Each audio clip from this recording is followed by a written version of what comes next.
What's cracking, everybody? Welcome back to the channel. New video.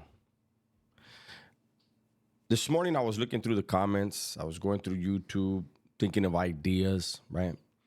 And I saw a comment, and it was from one of my subscribers in Australia. I apologize, I didn't write the name down, but they said topic idea basically, fear in prison, and he mentioned going to doing a lot of time in Australia and experiencing some fear during incarceration. And he said that California is a different beast, right? Different type of animal. And I think that everyone acknowledges that California prisons are probably, at least in the United States, the most treacherous, especially when with all the politicking that goes on. But I was intrigued by the question or the topic. And it made me sit down and think about it. And I have to say that I find it very, very hard to pinpoint an example or an experience seeing someone afraid in prison. I have to say that, unfortunately, the way things are in California with all the gang activity, the era that I grew up in, I'm 50 years old. And, coming up, gang banging starting in the 80s and then, going through the youth system, the juvenile system in California, having gone through group home, which are slash placement, boys camp, then the California Youth Authority, then hitting the California Department of Corrections. I speaking from personal experience, as a kid, I lost fear of jail. So when I entered the California Department of Corrections, it wasn't like, holy shit, I'm going to prison, because we already have it in our mindset that is the goal. When you're in that life, that's the goal. You know that you're not going to get away with everything, and you're going to go do your time, and those are the proving grounds. That's where you find out who you really are. And anybody who was really in that lifestyle knew, like, I'm going to go over there and I'm going to put it down. Now, I can say that for me, when doing my first pegada, there's nerves. There are nerves, and I'll explain why. Fear, no, but nerves. You do get a little anxious because no matter where you've been, going back to group home, camp, California Youth Authority, you're not performing under the gun. You hear the stories of cops killing convicts when they're moving on somebody, when they're trying to stab somebody. That things can go sideways when you're doing a hit. And so there's that planning, right? However, once you step out onto that yard and once you take that step in the direction of your target, you do get tunnel vision. Everything goes out the window. You have a job to do. Your work will reflect upon you. And so you don't want to do you don't want to just scratch somebody and then have that be the talk forever. No matter how many good, so-called good hits that you do after that, be like, man, Holmes, I remember when that vato was scared and scratched somebody, eh? So you get that tunnel vision, you get that adrenaline pumping, you engage with your target, get off. When it's said and done, you're like, cool, made it.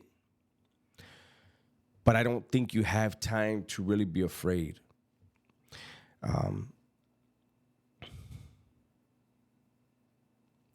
I do remember that I told the story of a guy that was I saw incidents. I'm aware of incidents 2 times where guys were screaming for help. One was a white dude in the fish tank, fish roll, and or orientation, whatever you want to call it. I don't know what they call it. But when you get out of the shoe in Pelican Bay and you went to A facility, and then they would classify you, and then they'd send you to B facility or kick you out to A facility. And there was a white guy, and I guess he had a domestic violence case. And his cellie checked his paperwork, and then next year, you know, I told the story. It's one of my videos. I was at my back to the door of the cell, and the door is perforated. So it's like a cheese grater, all the holes in it, right? And I'm talking to my cellie, and I hear real faintly, help, help, right? And I just know I'm not hearing that. Not in prison, definitely not in Pelican Bay. And I'm talking, and I'm like, hey, hold up. I told my cellie, man, hold up, Holmes. Am I really hearing this? And sure enough, I hear help. Next thing you know, the COs come in, they go to a cell, and they handcuff a dude. And I lived in the cell next to the shower, one of the cells next to the shower. And the cop put him in there, and he goes, do you realize what you just did? Like, do you know where you're at? And then somebody hollered over, you know, one would holler to the other one, hey, what was that all about? And he said, man, that fool has a domestic violence case. He goes, I don't play that shit. You're not living in my cell with that shit.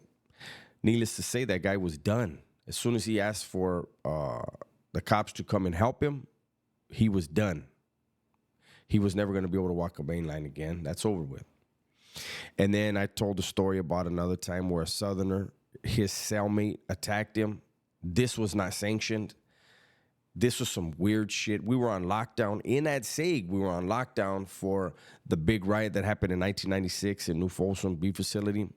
And during that lockdown, one dude, he was a big ass dude, man, and couldn't fight for shit, but he was a big dude. And you know, in a cell, I guess, you know, if a big dude jumps on you and you don't know how to defend yourself, you don't know how to fight dirty, I guess he can get the better of you, you know. But anyways, he jumped on his cellie, man, and there was just another time where we could hear faintly somebody yelling for help. And right away, Holmes was like, hey, Holmes, hey, what the fuck? You hear that? And prison being prison, ain't nobody gonna yell help for you. If it's a man down situation, they'll yell man down for you. But when you're yelling help, Holmes, you're on your own. You better fight. And that guy, you know, it was a horrible look for him. But those are the only 2 times that I remember seeing something like that.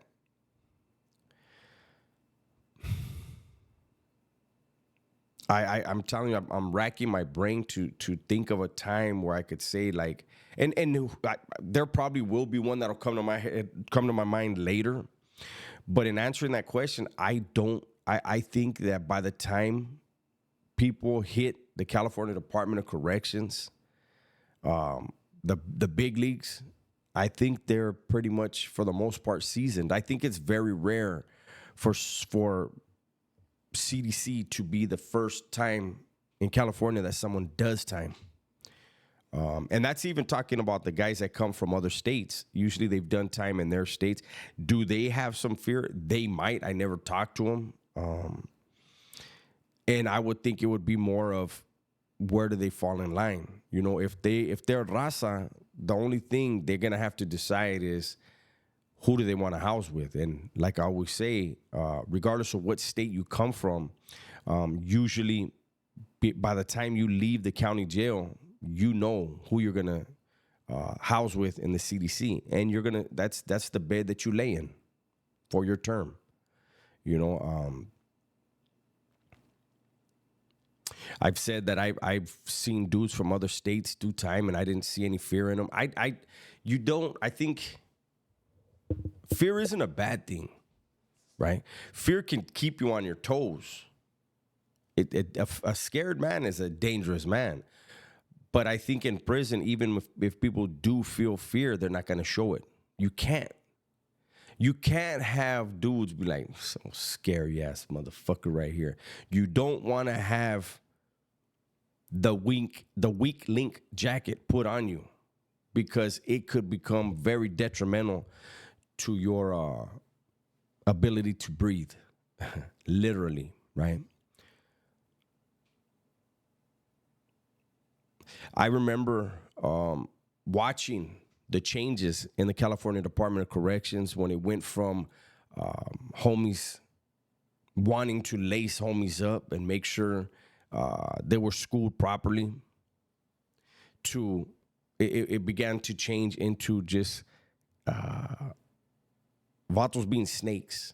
You know, knowledge is power, definitely, especially in there. Knowing how to function in a correct manner in there is very important. And some dudes would hold on to that knowledge and not pass it on, and therefore have an advantage over other people. And I always recognize those. Those are the guys I wanted to recognize off the top, because you always want to know where the snakes are in the grass and keep an eye on them. That was a little off topic,